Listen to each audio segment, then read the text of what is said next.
Hattie Carnegie, the 15th of March 1880 to 22 February 1956, was a fashion entrepreneur based in New York City from the 1920s to the 1950s.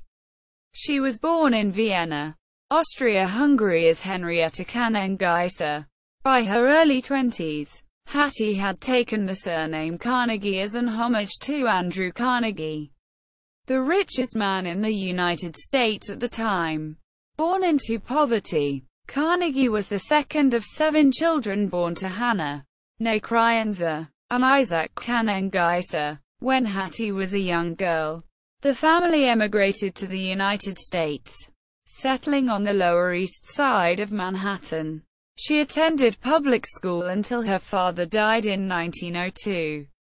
In order to help support her family, Carnegie took her job as a messenger at Macy's at age 13. At age 15, she modeled and trimmed hats at a millinery manufacturer. In 1909, Carnegie launched a hat-making business with Rose Roth. Roth was a dressmaker and Carnegie designed hats. By 1919, Roth had left the business and Carnegie was the sole proprietor of Hattie Carnegie, Inc. At this point, Carnegie had a working capital of $100,000. She began traveling to Paris to buy original dresses to both sell in her shop and use as inspiration for her own designs. In 1925, Carnegie was successful enough to buy a building just off Park Avenue at 42 East 49th Street. By 1929, the business has sales of $3.5 million a year. When spending decreased during the Great Depression, Carnegie created a less expensive line called Spectator Sports. In 1928, a then unknown Lucille Ball began working for Hattie Carnegie as an in-house model. Carnegie ordered Lucille to dye her then brown hair blonde and Lucille complied. Of this time in her life, Lucille said, "Hattie taught me how to slouch properly in a $1,000 hand-sewn sequin dress and how to wear a $40,000 sable coat as casually as rabbit." Quote, Carnegie could not sew or cut a pattern herself, but she had an eye for talent. Her company discovered some of the most prominent American fashion designers of the 20th century, such as Norman Norell, Pauline Tregerer, James Galanos, and Claire McCardell. For nearly a decade, the made-to-order department was headed by Pauline Fairfax Potter. In response to the austerity measures of World War II, Carnegie designed a dress for home sewers that was published in the April 12, 1943 issue of Life magazine. Made to order by Carnegie, the dress was said to cost $175, but Life readers could make their own for as little as $5. Hattie's specialty was the little Carnegie suit. In 1950, she was invited to apply her design sense to the Women's Army Corps WAC uniform. They were adopted for wear on New Year's Day 1951.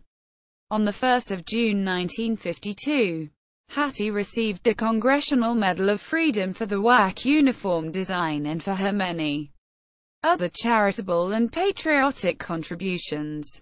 The WAC design was so timelessly elegant that it was still in use for women's U.S. Army uniforms in 1968. By the time of her death, Hattie Carnegie had established an $8 million business. Marriages. Carnegie was married 3 times, her husbands being Ferdinand Fleischmann, a prominent New York City florist. As his second wife, he was a son of Joseph Fleischmann, a florist, hotelier, and owner of the Fleischmann Baths. Carnegie and Fleischmann married circa 1922-1923. By this marriage, she had a stepson, Frederick Fleischmann, born 1915. Fleischmann married, in September 1924, as his third wife, Sally White, the former wife of Abraham White and one of Carnegie's friends and clients. Major John Zanf, 1883 to 1960. The vice president and general manager of William Fox Theaters. They married in Philadelphia, Pennsylvania, on the 22nd of August 1928. Hattie Carnegie collections at museums.